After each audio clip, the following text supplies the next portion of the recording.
Salam sejahtera untuk kita semua. Perkenalkan, nama saya Immanuel Parasian Bantobing dengan NIM 11S24035. Saya dari kelas 11 IF2, Prodi Informatika Angkatan 24 di Institut Teknologi Dell. Baiklah, pada kesempatan kali ini saya akan membuat video presentasi mengenai praktikum kedua di mata kuliah pemrograman prosedural atau PEMPROS. Baiklah, mari kita buka modulnya di GitHub. Jadi pada praktikum kali ini topiknya adalah array. Oke, kita mulai dari tugas satunya. Baik, jadi pada tugas satu ini dijelaskan instruksinya, kembangkan sebuah program yang akan menerima n tambah satu baris masukan. Berikut adalah spesifikasi dari setiap masukan. Yang pertama, baris pertama adalah sebuah bilangan positif yang merepresentasikan jumlah baris masukan berikutnya atau dinotasikan dengan n. Nah, n baris masukan berikutnya berupa bilangan bulat antara min 100 sampai 100. Oke, kemudian selanjutnya program akan memberikan 3 baris keluaran dengan spesifikasi sebagai berikut. Yang pertama, sebaris keluaran menampilkan nilai terkecil dari n baris nilai yang dimasukkan. Kemudian yang kedua, sebaris keluaran menampilkan nilai terbesar dari n baris nilai yang dimasukkan. Contohnya seperti ini. Ketika di input nilainya seperti ini, maka outputnya adalah ini. Di mana min 7 adalah nilai terkecil dari barusan nilai yang diinput. Dan 77 adalah nilai terbesar uh, dari barisan yang diinput. Oke, lalu bagaimana kode programnya? Di sini saya sudah membuatnya. Mari kita masuk ke kode programnya untuk tugas satu. Nah, untuk tugas satu, saya akan menjelaskan kode untuk tugas satu pada topik array ini. Oke, baiklah. Yang pertama adalah include stdio.h. Ini maksudnya apa? Nah, jadi ini adalah library standar input-output pada bahasa pemrograman C. Jadi, include stdio.h ini digunakan agar kita bisa menggunakan fungsi seperti scanf ini untuk membaca input dan printf untuk mencetak output. Begitu. Kemudian kita masuk ke sini, integer main, integer rgc, char, rgv. Nah, jadi integer main ini fungsinya untuk apa? Jadi, ini adalah fungsi utama dalam bahasa pemrograman C atau fungsi utama dalam program C, di mana program akan dimulai dan dieksekusi dari sini. Jadi, program akan dieksekusi dari sini. Oke, kemudian kita masuk ke fungsi yang selanjutnya, yaitu integer n di sini. Jadi, integer n, scanf, %d, dan n. Jadi, ini kegunaannya untuk apa? Jadi, saya jelaskan dari sini, integer n. Jadi, integer n adalah membuat variabel n untuk menyimpan jumlah bilangan yang dimasukkan. Kemudian, untuk scanf ini akan membaca angka dari input dan menyimpannya ke n. Begitu. Selanjutnya, kita masuk ke integer min sama dengan 101, max sama dengan min 101 num. Ini maksudnya apa? Oke, jadi untuk integer min 101, untuk min 101, min sama dengan 101 ini adalah variabel min untuk menyimpan angka terkecil, min, angka terkecil. Awalnya diset ke 101 atau lebih besar dari angka ya maksimum yang mungkin muncul, yaitu 100. Kemudian untuk max sama dengan min 101, itu adalah variabel max untuk menyimpan angka terbesar yang awalnya diset ke min 101 atau lebih kecil dari angka minimum yang mungkin muncul, yaitu min 100. Lalu untuk num ini adalah variabel sementara untuk menyimpan angka yang dibaca dari input. Gitu. Kemudian kenapa ini 100 dan min 101? Jadi penggunaan 101 dan min 101 hanyalah strategi aman untuk memastikan program berjalan dengan benar tanpa perlu penanganan khusus untuk angka pertama yang dimasukkan. Gitu. Oke, kita masuk pada penjelasan yang selanjutnya. Jadi di sini ada for integer i sama dengan 0, mana i lebih kecil dari n, i plus plus. Ini artinya apa? Oke, sini loop for. Loop for ini akan berjalan sebanyak n kali. Oke, ini adalah looping, pengulangan. Akan berjalan n kali.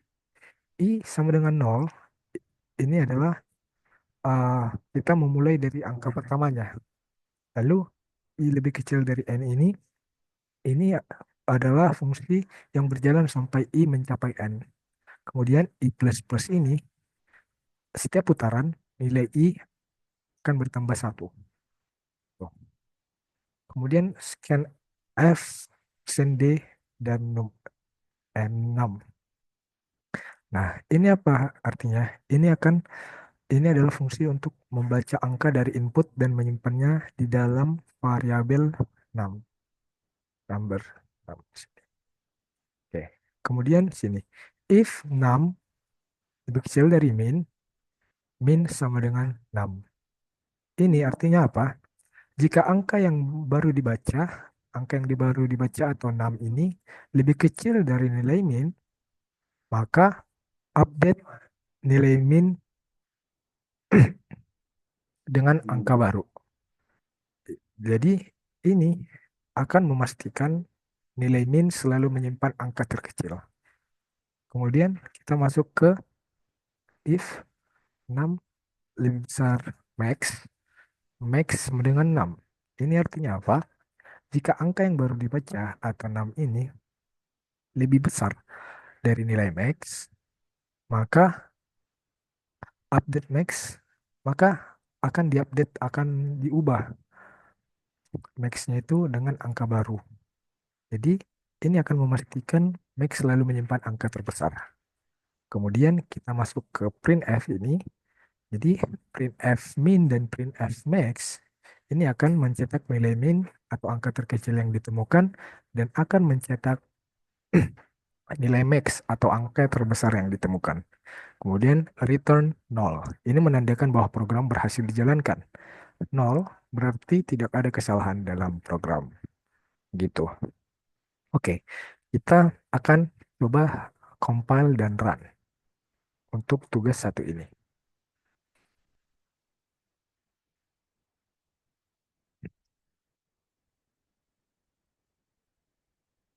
Kita akan melakukan compile dan run.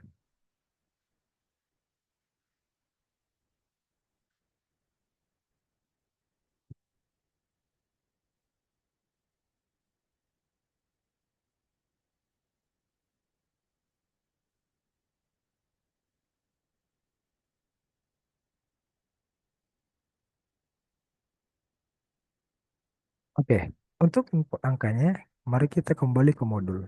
Nah, untuk input angkanya adalah seperti ini. Mari kita salin untuk inputnya, angka yang akan diinput, dan keluaran yang diharapkan adalah seperti ini. Mari kita lihat. Nah, programnya berjalan dengan benar. Oke, ini adalah angka yang diinput. Mari kita enter. Dan lihat benar. Program yang saya buat dengan menggunakan bahasa C untuk tugas satu sudah berjalan dengan benar. Karena outputnya yang dihasilkan adalah min 7 dan 77. Di mana min 7 ini adalah angka terkecil atau minimum dari kumpulan angka-angka yang diinput. Dan 77 adalah angka terbesar dari beberapa angka yang diinput tadi. Atau kita coba contoh lain. Kita coba contoh lain ya.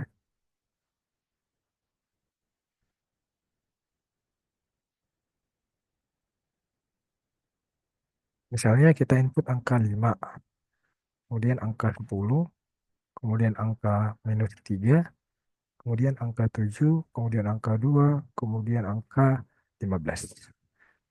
Dan apa yang terjadi? Ya, min 3 dan 15. Di mana min 3 adalah angka terkecil dari angka yang saya input tadi. Dan 15 adalah angka terbesar dari angka yang saya input tadi. Yang ini. Gitu. Jadi, untuk tugas satu eh, sudah selesai. Mari kita lanjutkan dengan tugas keduanya. Oke, tugas 2. Dengan melanjutkan pekerjaan Anda pada tugas satu, tambahkan sebaris keluaran yang menampilkan nilai rata-rata terendah dari dua nilai yang dimasukkan berturut dengan dua digit nilai presisi. Nah, jadi akan dibuat uh, sebaris keluaran yang menampilkan nilai rata-rata terendah. Oke, baiklah, saya akan menunjukkan code untuk tugas 2 ini. Ini adalah tugas keduanya. Untuk code-nya hampir sama dengan tugas satu tadi, karena kita hanya menambahkan beberapa fungsi yang baru untuk menampilkan nilai rata-rata terendah gitu. Jadi yang berubah di sini adalah pada bagian uh, integer previous num, double, min, average sama dengan 101. Nah, ini artinya apa? Jadi untuk previous num ini, jadi ini adalah fungsi untuk menyimpan angka sebelumnya, previous, sebelumnya yang sudah dibaca. Untuk min average sama dengan 101 ini adalah menyimpan rata-rata terkecil, min, min, minimal. Untuk menyimpan rata-rata terkecil dari dua angka berturut-turut. Nah, kenapa ini 101? 101 dipilih agar angka pertama yang dihitung pasti lebih kecil dari ini. Begitu. Kemudian ada fungsi-fungsi baru yang berbeda dari tugas pertama, yaitu ini. If I lebih besar 0, menghitung rata-rata dua nilai berturut. Double average, previous 6 plus 6 bagi 2. If average lebih kecil min average, maka min average sama dengan average. Oke, average rata-rata. Nah, ini artinya apa? Oke, kita akan melihat. Di sini ada if I lebih besar dari 0. Ini artinya adalah untuk memastikan ada minimal dua angka sebelum menghitung rata-rata. Kemudian ada average sama dengan previous 6 plus 6 dibagi 2. Ini fungsinya adalah untuk um, menghitung rata-rata antara angka sebelumnya atau previous 6 dengan angka sekarang atau 6. Jadi menghitung rata-rata antara previous 6 dan 6-nya. Kemudian di sini ada average, if average lebih kecil min average. Ini artinya adalah jika rata-rata ini lebih kecil dari yang sebelumnya tersimpan di min average, maka min average diperbarui. Begitu. Kemudian di sini ada previous 6 sama dengan 6, artinya fungsi ini untuk menyimpan yang ini fungsinya adalah untuk menyimpan angka saat ini atau 6 ke dalam previous 6. Sehingga angka ini bisa digunakan um, untuk iterasi berikutnya, untuk menghitung rata-rata dengan angka berikutnya. Gitu. Jadi kesimpulannya apa? Jadi code ini sekarang sudah menambahkan fungsi untuk mencari rata-rata terkecil dari dua angka berturut-turut. Selain untuk mencari nilai terbesar dan nilai terkecil tadi. Sekarang sudah bisa mencari nilai rata-rata terkecil pada code ini. Baiklah, mari kita compile dan run.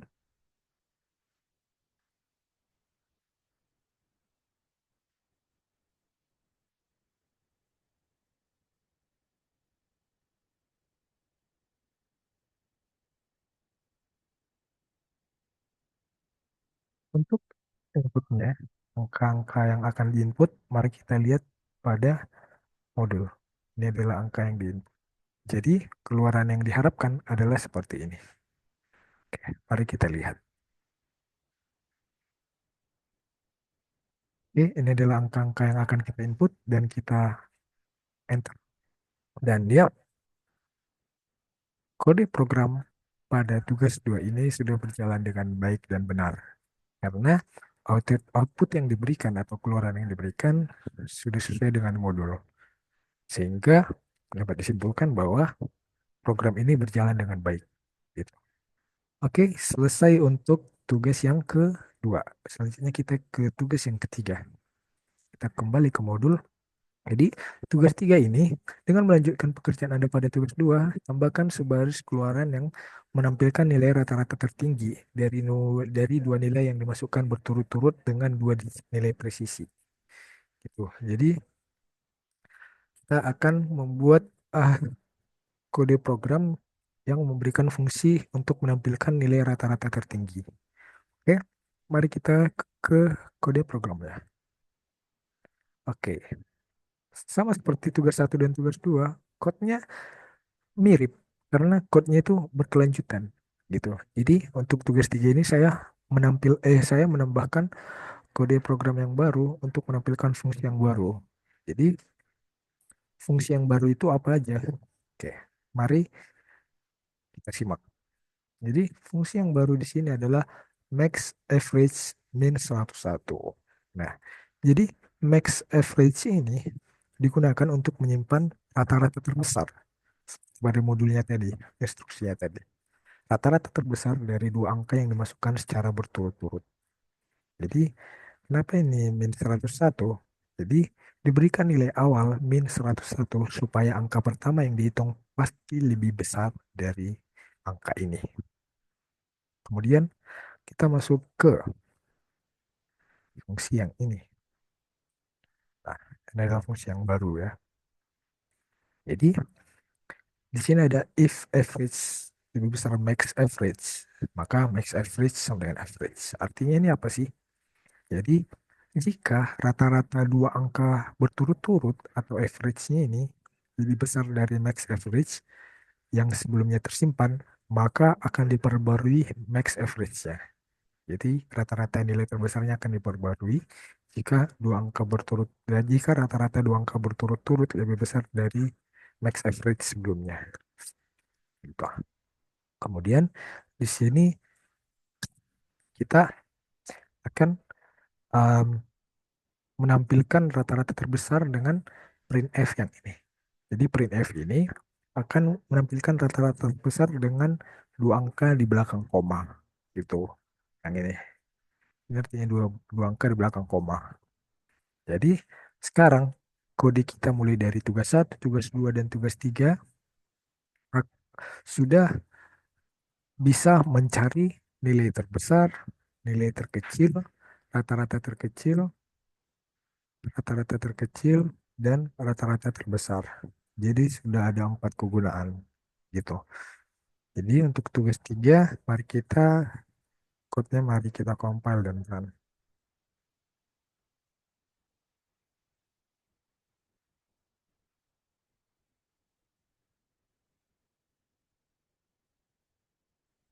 Oke.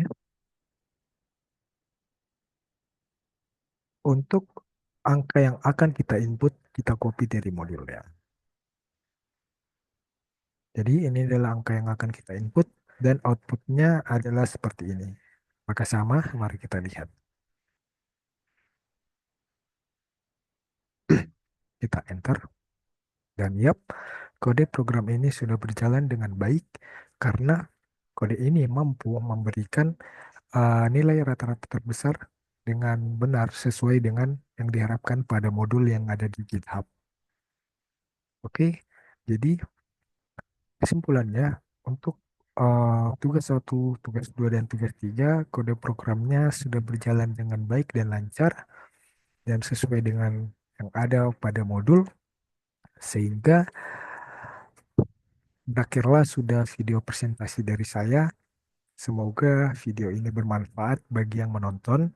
Semoga kita semakin paham dalam topik array ini dengan menggunakan bahasa pemrograman C. Sekian video presentasi dari saya. Terima kasih. Salam sejahtera. Horas.